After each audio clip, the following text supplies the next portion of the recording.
Assalamualaikum warahmatullahi wabarakatuh. Bismillahirrahmanirrahim. Biografi Imam Malik bin Anas, pendiri mazhab Maliki. Mazhab Maliki adalah mazhab kedua di antara mazhab-mazhab Islam yang diakui dalam fikih Islam dari segi urutan zaman, dan mazhab ini dinisbatkan kepada alim Madinah dan Imam Darul Hijrah, Malik bin Anas al-Ashbahi, rahimahullah. Mazhab Maliki termasuk mazhab yang paling syahih dan paling lurus dalam hal akidah dan hukum-hukum. Sebagaimana dikatakan oleh Syaikh al-Islam Ibnu Taimiyah rahimahullah, mazhab penduduk Madinah An-Nabawiyah, Darul As-Sunnah, dan Darul Hijrah, dan Darul An-Nusroh, karena di dalamnya Allah memberlakukan untuk Rasul-Nya aturan-aturan Islam dan syariatnya. Kepadanya kaum muhajirin hijrah karena Allah dan Rasul-Nya, dan di sanalah bermukim kaum Ansyar yang telah menempatinya sebelum mereka dan telah beriman. Mazhab mereka di zaman sahabat dan tabi'in dan generasi setelah mereka adalah mazhab yang paling syahih bagi penduduk kota-kota Islam baik di timur maupun barat, dalam masalah usul maupun furu. Pertama, nama, panggilan, dan nasabnya. Beliau adalah Abu Abdillah Malik bin Anas bin Malik bin Abi Amir bin Amr bin Ghaiman bin Hutsail bin Amr bin Al-Harits Zu'ashbah Al-Himyari Al-Ashbahi Al-Madani.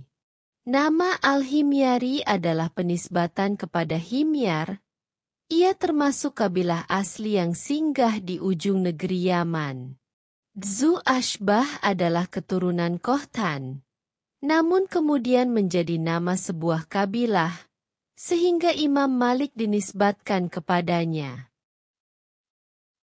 Kedua, kelahiran dan masa pertumbuhannya.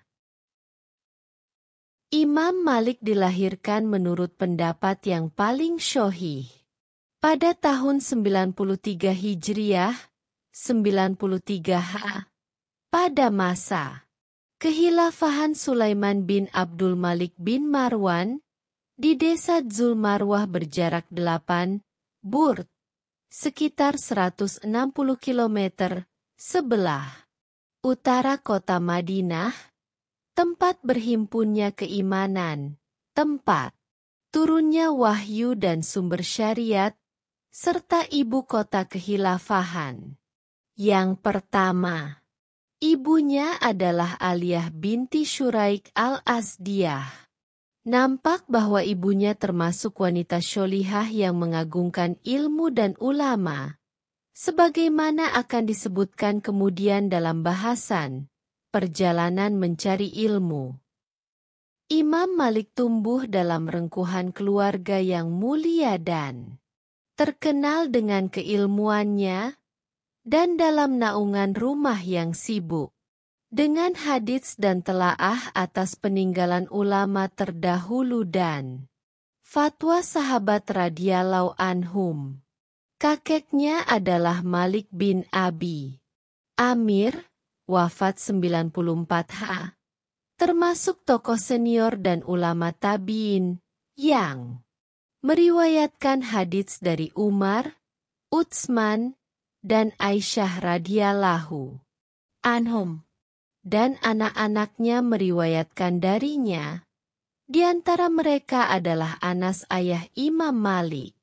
Pamannya adalah Abu Suhail Nafi bin Malik, wafat 140 salah satu guru Imam Ibnu Syihab Az-Zuhri.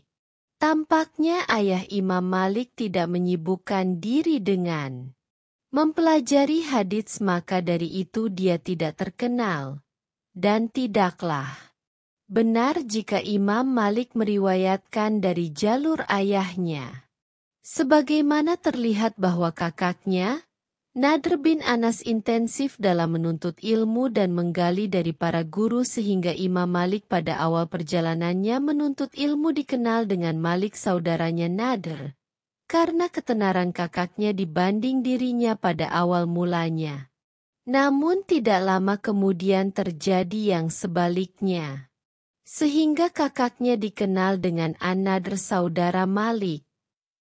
Tak diragukan lagi, bahwa keluarga ilmiah seperti ini biasanya menjadi pendorong bagi anak untuk bergerak menuntut ilmu, jika ia memiliki kesiapan untuk itu, dan demikian halnya dengan Imam kita Malik radhiyallahu anhu. Ketiga, perjalanannya menuntut ilmu.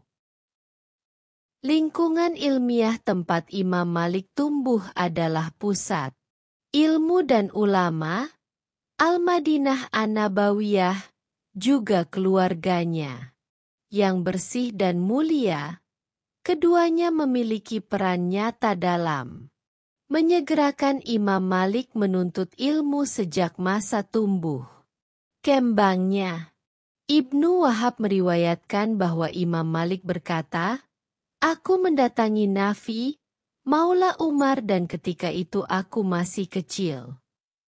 Setelah menghafal Al-Quran sebagaimana menjadi kebiasaan pada generasi awal, Imam Malik kemudian menuntut ilmu. Lalu, beliau mengemukakan usulnya kepada keluarganya untuk pergi ke majelis ulama guna mencatat ilmu dan mempelajarinya, di mana ia menjumpai orang yang bisa membantunya di lingkungannya, dan yang memotivasinya dari pihak keluarganya. Mutharrif meriwayatkan, Malik berkata, "Aku memohon restu pada ibuku. Apakah sebaiknya aku pergi untuk mencatat ilmu?" Maka ibuku berkata, "Kemari, pakailah pakaian ilmu." Lalu ia memakaikan baju yang menjuntai dan meletakkan peci panjang di atas kepalaku, dan meletakkan sorban di atasnya, kemudian berkata, "Pergilah dan mencatatlah sekarang." Ia juga berkata, "Ibuku memakaikan sorban untukku kemudian berkata padaku, 'Pergilah kepada Robi'ah, belajarlah adab darinya sebelum belajar ilmunya.'" Imam Malik telah bersungguh-sungguh dalam menuntut ilmu, hadits, fikih, dan ilmu lainnya, serta belajar intensif kepada ulama dan ahli hadits, dan menulis banyak bidang keilmuan sampai Ibnu Kinanah meriwayatkan darinya bahwa ia berkata, "Dulu aku memiliki berkotak-kotak ilmu yang hilang. Jika ia masih ada, ia lebih aku cintai daripada keluargaku dan hartaku." Dan diriwayatkan darinya bahwa ia berkata, "Aku menulis dengan tanganku sendiri 100.000 hadits." Imam Malik terus menuntut ilmu pada ulama dan guru tersebut, hingga lulus dari madrasah mereka dan menjadi orang yang pandai dan terkenal, hanya saja belum duduk untuk mengajarkan hadits dan memberi fatwa, hingga para guru seniornya memberikan kesaksian atas kapasitasnya untuk itu. Abu Musya berkata, "Aku mendengar Malik bin Anas berkata, 'Aku tidak akan berfatwa sampai 70 ulama bersaksi untukku bahwa aku layak untuk itu.'" Dari Khalaf bin Amr berkata, "Aku mendengar Malik bin Anas berkata, 'Aku tidaklah menjawab permintaan fatwa hingga aku bertanya kepada orang yang lebih berilmu dariku, apakah ia berpendapat bahwa aku pantas untuk itu?' Aku bertanya kepada Robi'ah dan Yahya bin Said, dan keduanya memerintahkanku untuk melakukannya. Maka aku berkata kepadanya, 'Wahai Abu Abdillah, jika mereka melarangmu?' Ia berkata, Maka aku berhenti. Tak layak bagi seseorang memandang dirinya layak untuk suatu hal sampai ia bertanya kepada orang yang lebih berilmu darinya. Keempat, guru yang termasyhur. Imam Malik sangat berhati-hati dalam memilih guru dan selektif menentukan dari siapa akan menimba ilmu. Ibnu Uyainah berkata, alangkah kerasnya kritik Malik untuk para tokoh perawi hadits, dan alangkah pahamnya ia tentang kondisi dan keadaan mereka. Ibnu Wahab meriwayatkan darinya bahwa ia berkata, aku telah berjumpa di negeri ini dengan suatu kaum, jika meminta hujan dengan perantara mereka pastilah ia akan turun. Mereka telah mendengarkan banyak ilmu dan hadits, namun tidaklah aku meriwayatkan suatu hadits pun dari mereka. Walaupun mereka adalah orang-orang yang komitmen dengan rasa takut kepada Allah dan zuhud. Karena urusan ini yakni hadits dan fatwa memerlukan orang yang memiliki ketakwaan, wara, keterjagaan, itqon, ilmu, serta pemahaman, sehingga ia memahami apa yang keluar dari kepalanya dan apa yang akan sampai kepadanya esok hari. Oleh karena kehati-hatian dan seleksi yang ketat serta kritikannya yang keras terhadap perawi yang ia ambil riwayatnya, maka perkataan ulama hadits menjadi kaidah yang paling kuat. Setiap perawi yang darinya Malik mengambil riwayat, maka ia adalah terpercaya. Namun dengan segala kehati-hatian ini, guru Imam Malik tetaplah banyak, sehingga disebutkan bahwa jumlah gurunya lebih dari 700 guru, 300 dari kalangan tabi'in, dan 600 dari kalangan tabi'ut tabi'in. Di antara gurunya yang paling mihur, yang sangat berpengaruh baginya dan paling intensif kebersamaannya dengan mereka, dan paling banyak mengambil dari ilmu mereka adalah para ulama dan pemuka agama, Nafi, Maula Umar, wafat 117 H. Muhammad bin Syihab Az-Zuhri, wafat 124 H. Muhammad bin Al-Munkadir, wafat 130 H. Abu Ziyad Abdullah bin Zakwan, wafat 130 H. Ishaq bin Abdullah bin Abi Talhah, wafat 132 H. Abdullah bin Abi Bakar bin Hazm, wafat 135 H. Zaid bin Aslam, wafat 136 H.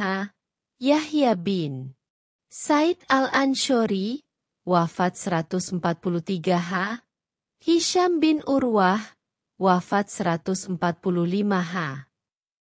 Abdullah bin Yazid bin Hurmus, wafat 148 H. Yang mana Malik belajar intensif darinya selama 13 tahun. Dan masih banyak guru yang lainnya. Kelima, muridnya yang termasyhur. Tidak terhitung jumlah orang yang menjadi murid Imam Malik dan meriwayatkan darinya dari penduduk Hijaz, Irak, Khurasan, Yaman, Syam, Mesir, Maroko, Andalus, Spanyol. Al-Hafidh Abu Al-Hasan Ali bin Umar Ad-Darukutni dalam kitabnya Ar-Ruwat an Malik bin Anas berpendapat jumlah mereka mencapai sekitar 1.000 orang. Begitu tingginya posisi Imam Malik dalam fikih dan ilmu, dan kedudukannya yang agung dalam hal kekuatan hafalan dan pemahaman, hingga mencapai kondisi di mana sekelompok dari gurunya meriwayatkan dari Imam Malik, seperti Yahya bin Said, dan pamannya Abu Suhail, dan beberapa teman sejawatnya, seperti Al-Auza'i, wafat 157 H. Alaits bin Sade, wafat 175 H. Syubah bin Al-Hajjaj, wafat 160 H. Dan 2 Sufyan. Di antara muridnya yang termasyhur yang mengambil riwayat darinya dan meriwayatkan ilmunya adalah Muhammad bin Al-Hasan Asy-Syaibani, wafat 189 H. Abdurrahman bin Al-Qasim, wafat 191 H. Abdullah bin Wahb, wafat 197 H. Main bin Isa, wafat 198 H. Asyab bin Abdulaziz Al-Kisi, wafat 204 H. Abdullah bin Abdul Hakam, wafat 210 H. Asad bin Al-Furat, wafat 213 H. Abdul Malik bin Al-Majishun, wafat 214 H. Abdullah bin Maslamah Al-Qonabi, wafat 221 H. Asbak bin Al-Faraj, wafat 225 H. Yahya bin Yahya Al-Laitsi, wafat 234 H. Abu Mus'ab Ahmad bin Abi Bakar Az-Zuhri, wafat 242 H. Perawi terakhir yang meriwayatkan dari Malik Al-Muwattho, dari kalangan perawi sikot, terpercaya, dan lainnya. Keenam, karangannya.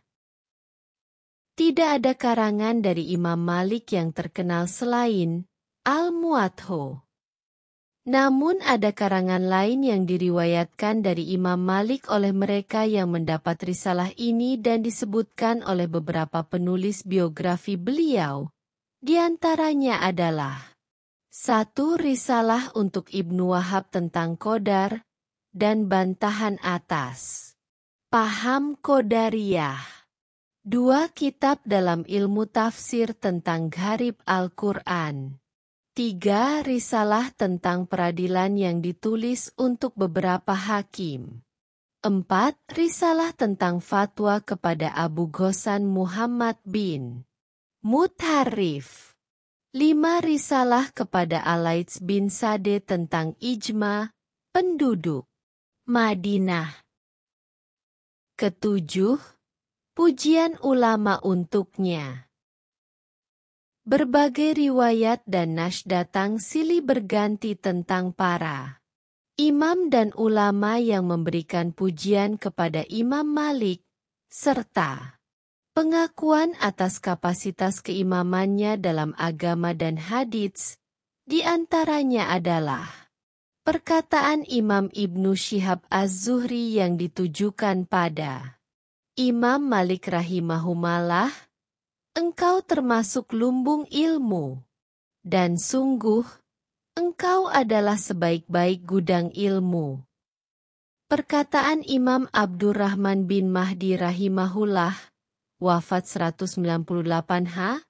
Aku tak pernah melihat orang yang lebih berwibawa dan lebih sempurna akalnya, serta lebih takwa dari Malik. Perkataan Imam Asy-Syafi'i rahimahullah, jika disebut nama ulama, maka Malik adalah bintang, dan tak seorang pun sampai pada tingkat keilmuan Malik, karena daya hafal, itqon, dan integritasnya. Dan barang siapa menginginkan hadits sahih hendaklah menemui Malik. Dan ia juga berkata, Malik bin Anas adalah guruku. Dalam riwayat lain, ustadzku. Dan tak seorang pun lebih berjasa bagiku melebihi Malik. Perkataan Imam bin Sade rahimahullah, wafat 230 H. Malik adalah perawi sikoh, terpercaya, teguh, wara, pakar, alim, dan punya otoritas. Perkataan Imam Ahmad rahimahullah, Malik adalah pemimpin dari jajaran pemimpin ilmuwan. Dan ia imam dalam bidang hadits dan fikih. Di antara pujian yang ditujukan padanya yang berupa syair, adalah apa yang dikatakan oleh Imam Ibnu Al-Mubarak. Tak banyak bicara selama diam jadi hiasan bagi pelakunya. Pakar pandangan cemerlang yang terpercaya. Paham kandungan Al-Quran dengan segala hikmahnya. Adab telah mendarah daging dalam dirinya. Dan syair yang digubah tentang pakaian wibawa dan nama besar yang Allah pakaikan padanya. Membiarkan jawaban tanpa pengela karena wibawanya. Mereka yang bertanya menundukkan dagunya. Kesopanan penuh wibawa dan kemuliaan kendali takwa. Dialah yang ditaati meski bukan penguasa. Kedelapan, wafatnya. Imam Malik rahimahullah wafat, menurut pendapat terkuat pada suatu pagi di hari Ahad, tanggal 14 bulan Rabiul Awal, tahun 179 Hijriah, 179 Sah. Wafat usia beliau sekitar 85 tahun dan dimakamkan di pemakaman Baqi di Madinah kota Nabi.